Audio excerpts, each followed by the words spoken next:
In the What the Hell segment yesterday, you and I joined Lisa from Two Lees in a Pod, and we talked about what the hell's anything you wanted to mention about our appearance, and then I got an article up that I wrote based on it that we'll talk about it. I don't appreciate the look that she gave me.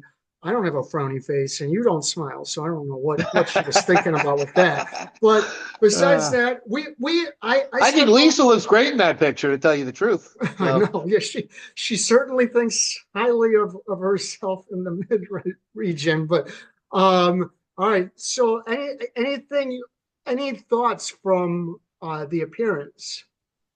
I think it was a good appearance because we actually talked a lot about what we talk about normally in the legal aspects of the case, but Hmm. with her audience that's not generally as attuned to the legal journalism and the issues involved in the courts. Hmm. And there were a lot of questions that people had, and we answered a whole bunch of them. Hmm. But the amount of disinformation that Janon puts out Hmm. is the biggest problem here. Hmm. And he's just he confuses his terms so poorly. This idea Hmm. that I have a plea agreement with one of the 10 people I sued, or I have Right. this, that, the other thing, or they're going to go to jail, or they're going to, Hmm. Right. like the statements that he makes, they don't help anybody. But I was happy that we were there because we were able to talk through a lot of the points and explain what was going on and what's been going on. What's probably gonna happen in the future. Uh, there's a few things that stuck out. She told me, or she told us, she told both of us, that three women have been granted a protective order against him. And then Michelle Preston had one temporarily that was removed. That would have been four.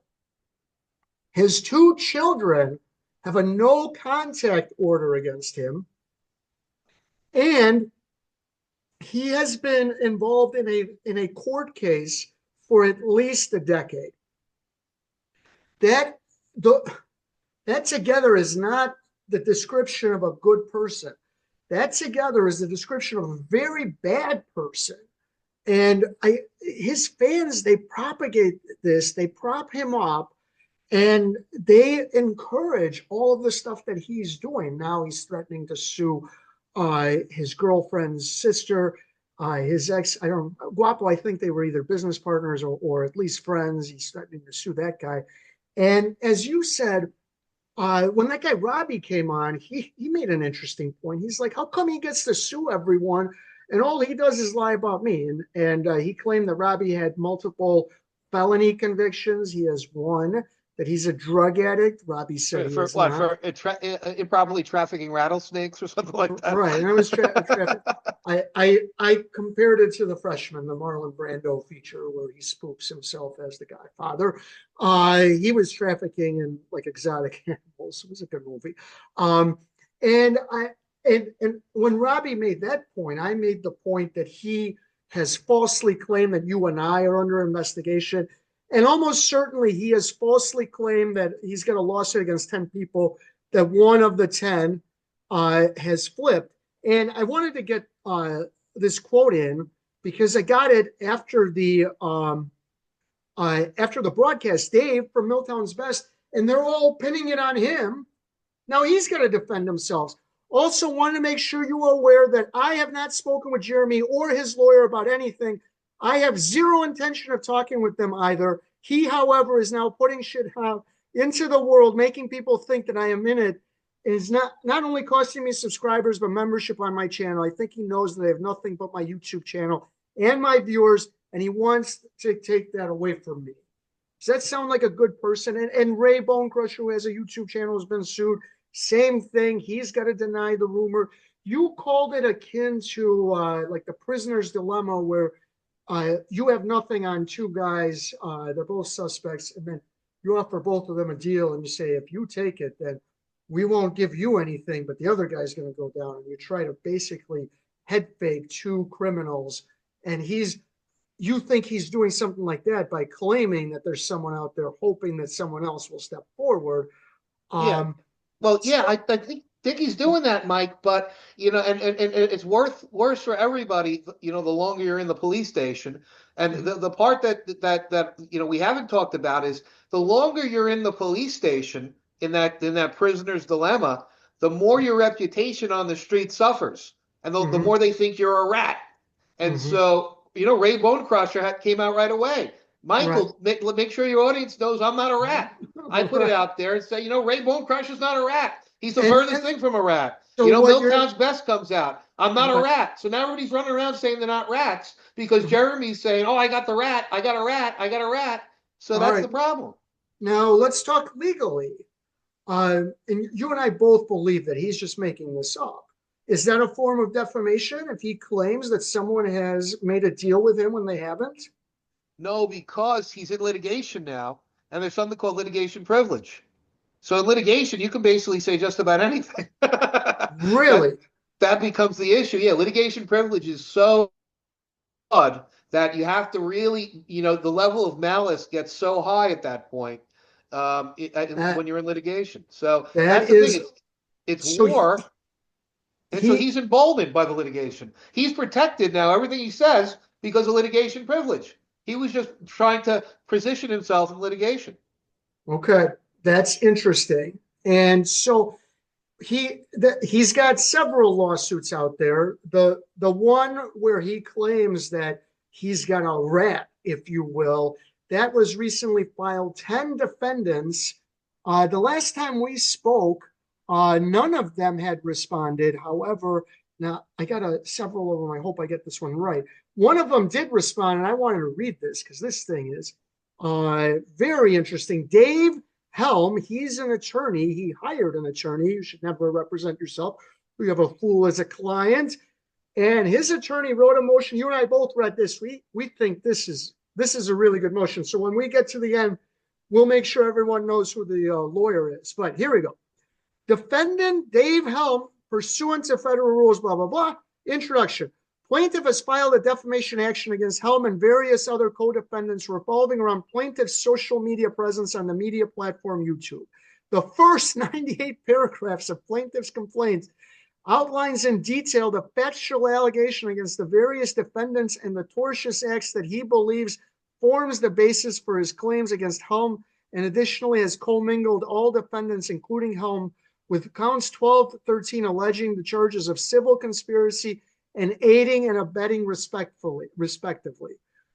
Count 6 of the plaintiff's complaint against Helms is labeled as, quote, defamation. However, within the count, in paragraph 135, plaintiff alleges that count 6 is in action for defamation against Helm for $520,000 for defamation per se. In count 12, plaintiff confusingly groups together all defendants within the allegation of civil conspiracy for, quote, the purpose of which was to commit torts of defamation per se, and tortious interference with advantageous business relationship. This is made even more confusing by the fact that this count is entirely void of any factual detail as to how all of these parties advanced said conspiracy. The same is true of count 13, which is also absent any detail as to how Helms aided and abetted defendant Preston and Cook, despite no factual allegations of their ever meeting. Given the confusing nature of the allegations against Helm, the commingling of allegations against all defendants, and inconsistency in the way Helm's allegedly defamatory conduct is described, Helm seeks a more definitive statement of plaintiff's claim. Plaintiff must provide a more definitive statement as to his claims against Helm. Given the commingling of allegations against Helm and all other defendants in count 12 and 13, and the inconsistency in the allegations within these counts and count 6, plaintiff should be required to provide a more definitive statement as to the claims he is asserting against Helm. Rule 12e provides that, quote, a party may move for a more definite statement of a pleading to which a responsive pleading is allowed, but which is so vague and ambiguous that the party cannot reasonably prepare a response. And then they cite the case. quote, pleading containing definite statements permit a defendant to discern what a plaintiff is claiming, a defendant to frame a proper response of pleading, and a court to manage its document with greater ease.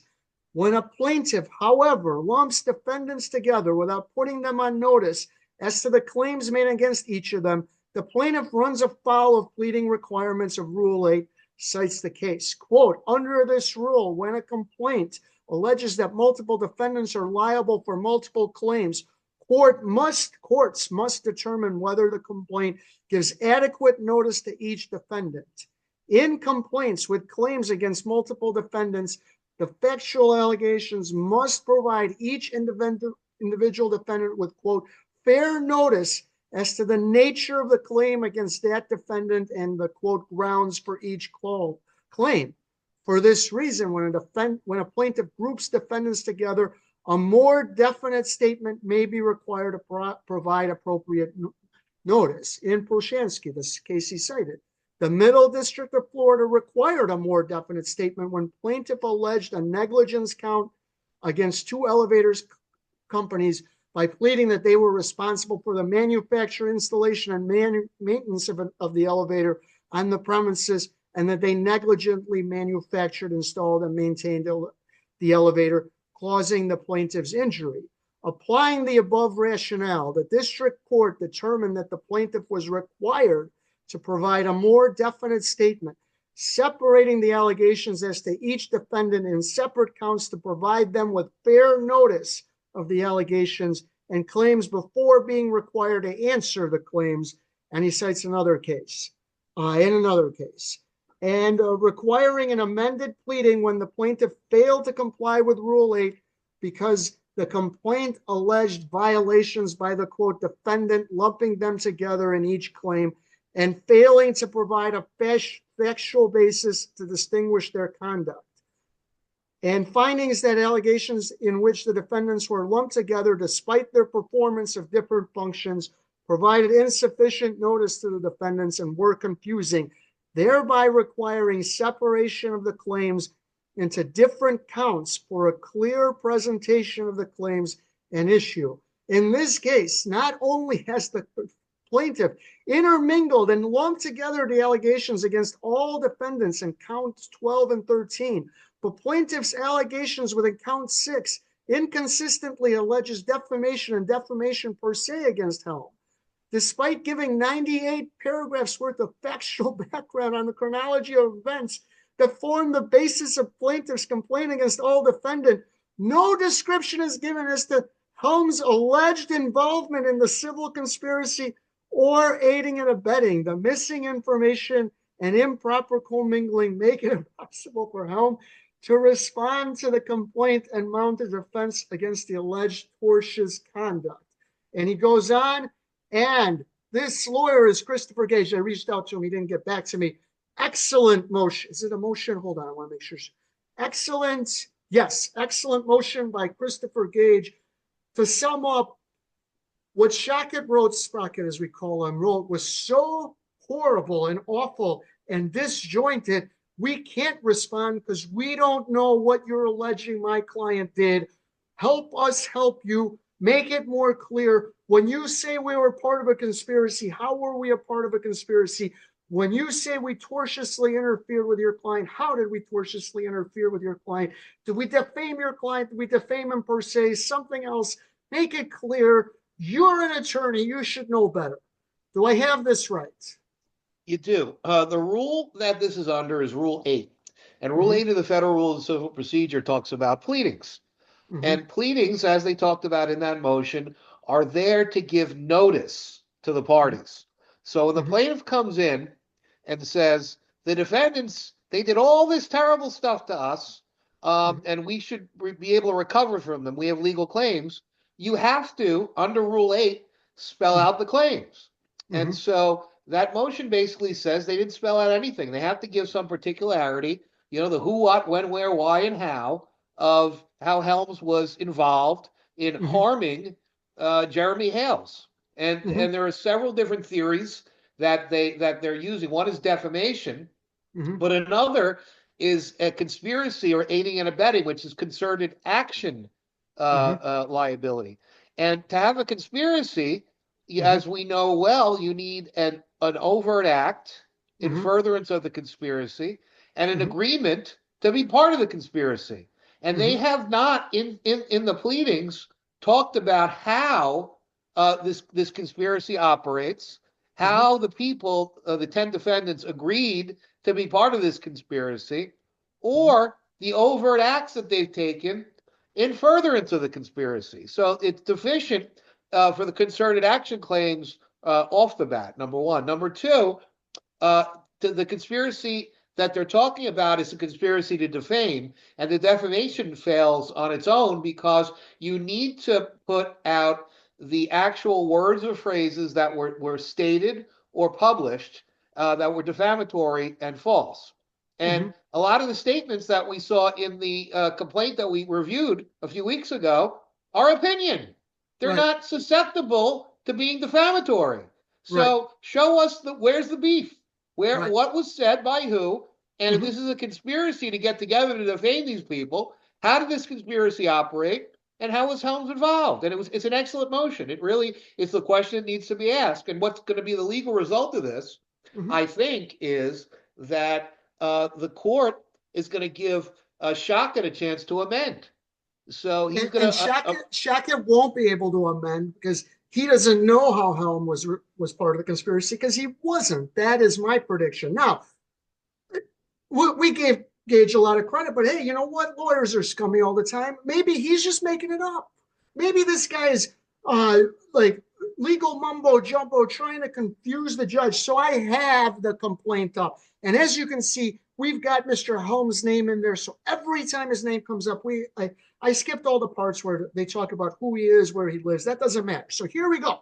In early 2024, Helm appeared on a YouTube live stream with Hales and seemed very friendly to Hales. Helm asked Hales to join him on a live stream to play Legos with him, which is something that Helm enjoys doing on his YouTube channel. Hales did not respond. Thereafter, Helm saw a photo of Hales playing Legos with Larry Foreman, who operates a YouTube channel with a current user subscription fan base of 497,000 people, the DUI guy. And as such is a competitor with Helm on YouTube. Helm was upset by this. They don't say how he was upset. Accordingly, Helm contacted Preston and Cook and offered his assistance as an attorney and as a YouTube member. As a result, Helm decided to join Preston and Cook's conspiracy to, quote, take down Hales. What do you think? There's the evidence right there. Helm contacted Preston and Cook and joined the conspiracy. Is that okay. enough? Wait a second. Wait a second. Conspiracy has to have an object, right? Mm-hmm. And an object of a criminal conspiracy must be a crime. The Mm-hmm. object of a civil conspiracy must be a tort or a civil wrong. What Mm-hmm. is the civil wrong? Taking down Jeremy Hales, a public figure, is not something that is actionable as a civil wrong. So, what is the object of this conspiracy? I still have that question. All right. Well, we're not done looking at Helm. I'm sure it's going to come up later. Helm contacted Matskin, that's Bruce Matskin, the attorney for Cook and Preston, and others to enlist them as conspirators to, quote, take down Hales and labeling the malicious conspiracy to harm Hales as the What the Hales media ecosystem. Since April 2024, Helm has made YouTube videos. And I want to say it's not Helms. I sometimes say Helms. That's erroneously. It's HELM on his YouTube channel, which are part of the anti-Hales media ecosystem and replete with further defamatory statements. And wait, here's one. The God of law is going to prove in this video why Jeremy Hales is twice as dumb, and that's not an opinion. He's going to prove it because fair use, anybody on YouTube can use my videos without permission. It falls under fair use. People can use my name, image, content, video, and intellectual property to comment to each other for news, and the list goes on and on and on. So he's saying that's defamatory because he said that's not an opinion, but calling someone twice as dumb is in fact an opinion, even if you say that's not an opinion. Well, And it's he's not so much that it's an opinion, it's a mhm, misstatement of the law by mhm, Jeremy Hales. He was mhm, confused because he's mhm. an imbecile. He was confused as to the doctrine of fair use and copyright. And he's confused about a great many things in the law, but it was pointed out, and Jeremy thinks that it's defamatory when his imbecility is proved to him by actual evidence. All right, let's keep going. In these videos, Helm makes false statements about Mr. Hales that are presented in a way that imply clear factual accusation. He doesn't. Implied. He doesn't. Imply. See Listen. that word? Imply. Right, Right? but he Imply doesn't clear say what factual the accuracy. false statements are. It Helm doesn't also. matter. It says they imply clear factual accuracy. This thing should get thrown out for that sentence alone. It's All not right, about implying accusations. hold It's on, you hold have to on. make them. We have unfortunately the smoking gun. Helm also invited Matskin to appear with him, and Matskin did so in 2024, thus displaying their relationship as joint tort feasors and conspirators for all the world to see. So, what Sprocket is arguing is that because Bruce Matskin appeared with him on Helm's show, that makes them co-conspirators. What do you think of that argument? You know what? I feel bad for everybody that's gone to see Stephen Colbert and Jimmy Kimmel and appeared on their shows because they're all co-conspirators, I guess. It's probably the craziest argument I've ever heard in my life. That somebody, by virtue they appear, a media personality appears with another media personality, and they become co-conspirators with them. It's out of control. I agree. Matskin, Helm, Weeks, Preston, and Hughes personally posted it. Then they talk about a hate group, and that by them posting to this hate group, this, I guess, is a form of defamation. Moreover, comments from Matskin, Weeks, Preston, Hughes, Plummer, Cook, Raymond, Teschendorf, and Helm are posted in this hate group, including, without limitation, links to defamatory YouTube videos and pages about Helm, about Hales. If you link to a video that someone claims is defamatory, are you committing defamation? If you're like, hey, No, you guys should check out this video, is that defamation on your part? no, it's not. It's All not right, a word. It's not a phrase. It's not defamation. It's a link, and that's right. clear in court opinion that it's not. That's not itself defamatory. All right, now we get to count six, and Mr. Gage talked about count six. So this is where he said they commingled. Hales is incorporated pairs anyway. This is an action for defamation against Helm for 520,000. Helm orally and in writing published false statements about Hales to third parties. The false statements were calculated to defame or diminish his reputation. The false statements were made with knowledge of their falsity. The false statements impute to Hales' behavior and character. And keep in mind, the one false statement that he claims was that the guy misread what is fair use. And then we're going to get to count 12 and 13 because he said he commingled those as well. Hales incorporate. He gave one statement, Mike. Right, one Right, statement right, about fair use. No other statements for the right. record. Correct.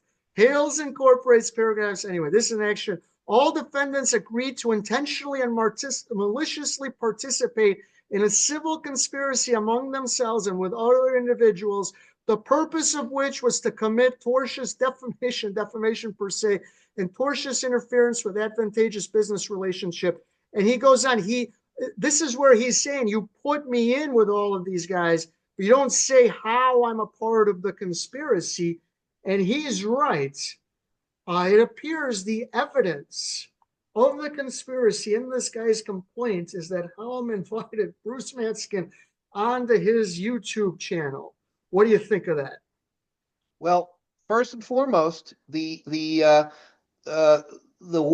specific words and phrases that are defamatory in the Mm-hmm, four corners of that pleading are fair use. So mm-hmm, he said that Jeremy Hales was a liar or an idiot because he didn't understand fair use, mm-hmm, and that's itself it's not capable of defamation. He was mm-hmm, it was an issue with the law, and he was just wrong about the law. So that's number one. Number two, the issue about the conspiracy to defame per se, and mm-hmm, tortiously interfere. It's 100% right. What are the specifics of who, what, when, where, why, and how? Who came Mhm, together? How did they do it? What was the actual agreement? mhm, How was the modes of participation in the agreement? What were the acts made in furtherance of? When did they occur? How did mhm. they occur? What was the coordination? None of that is there. Even generally, it's not there. So they need to spell that out. And until they do, this thing should be dismissed. I agree. I'm going to make a prediction. The judge overseeing this will grant this motion, and Sprocket will not be able to amend his complaint. He's going to have to remove help. And then I think help may have action. And I think if that happens, you may have to consider sanctioning Mr. Sprocket because you filed a clearly frivolous lawsuit. Am I wrong? I would counterclaim for anti-SLAPP, and I would counterclaim for and file motion for sanctions against Sprockets and against Jeremy Hales, both jointly and severally. All right. So the last portion of our What the Hell segment, I don't know how much more I'm gonna talk about this guy, Jay Hib, but we were in negotiations for him to appear with us and for me to appear with him. And we had to have negotiations because that's just how it is. As those negotiations are ongoing, he then sends me this email. Hello. In a story I am working on, I was wondering if you were part of a well-financed smear campaign. I will need an answer very quickly before I go on with my story. Without such a quick response, the answer will be yes. I believe that is how journalism works in your world. And I gave him the link um, to the fundraiser, which pays for all the stories. And he said, I have waited long enough. The answer is yes. And I don't know what he's referring to. I've never been accused of sending an email and saying, you better respond in 5 minutes or I'm going to say you said yes. I've never done that. Furthermore, as I go through, I published his responses to me repeatedly every time. So I don't know where he's getting that from. But the larger point is there was a group of what I call astroturfers who showed up on this Twitter uh, feed or this Twitter post, and they have continued to astroturf over and over again. And you and I muted them, and that didn't stop them. And so, as you can see, for the last month, in like on April 1st, this lady sent this tweet, and I had muted her about a month ago. That's relentless. Um, it's a long time to send someone tweets when they're not responding. And this lady, Rosalind Duke, has done hate YouTubes on me along with J Hip.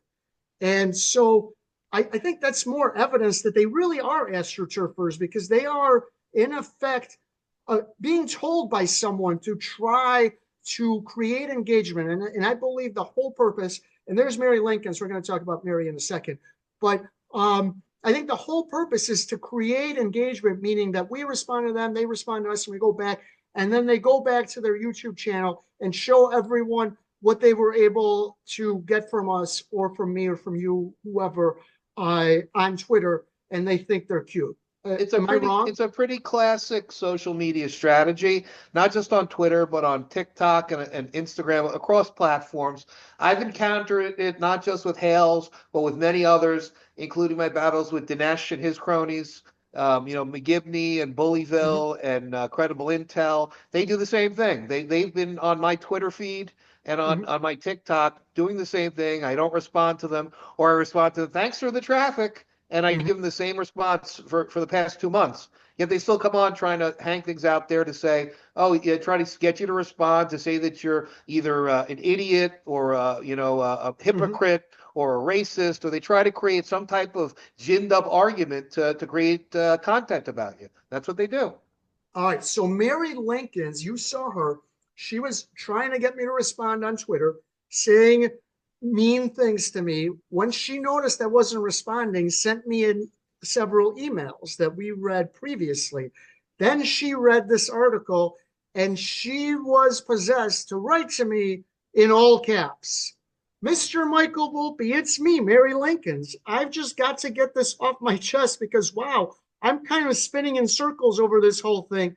I don't even know where to start, but I guess I'll just dive in bear with me, okay? I'm not an astro herder or whatever you call it when someone's pretending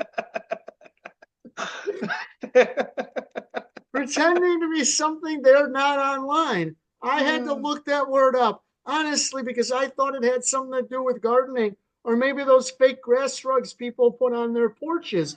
Nope. Apparently, it's about faking support for stuff, and I'm not doing that. Not one bit. It's just me, Mary, sitting here with my coffee. It's Folgers, nothing fancy, but it does the trick. Trying to figure out why you think I'm some kind of paid puppet. I'm not getting a penny from anyone. Zilch, zip, nada. My bank account's as dry as the leftover Easter ham my sister-in-law brought over last weekend. Speaking of which, that family dinner was a mess. My 15th grandson spilled gravy all over the dog, and now the poor thing smells like a walking roast. Anyway, back to the point. I'm not connected to your former friend, Megan Fox, or that Jeremy Hales guy. Never met him, never tweeted him, never even slid into their DMs. I have only watched them on YouTube stations. I wouldn't know them from Adam if they walked up and handed me $1. I reached out to you because I thought, hey, maybe I could help you. I saw your stuff online and I figured you might need a hand or at least someone to bounce ideas off of. I wasn't trying to stir up drama or anything. I'm not that kind of person. I'm the kind of person who spends 20 minutes looking for glasses only to realize they're on their head. True story. Happened yesterday. So imagine my shock when I'm scrolling through YouTube trying to find a video on how to get gravy out of my dog fur. And there's my correspondence with you, plastered up for the whole world to see. Rude, Mike, just rude. I mean, I get it. You've got your audience, but did you have to drag my little messages into the spotlight like that? I wasn't ready for my close up. I'm not mad, I guess, just flustered. I've got enough going on with my cousin's daughter's baby shower coming up. She's having twins. Can you believe it? And now I'm over here worrying about whether people think I'm kind of some kind of internet spy. I'm not. I'm just a regular gal who likes to chat online sometimes. Do you know the shortest war in history lasted 38 minutes? Random, I know, but I read that somewhere and it stuck with me. Anyway, I hope you'll think twice before tossing someone's words out there like that again. I was trying to be nice, not trying to get famous off your YouTube channel. Take care, Mike.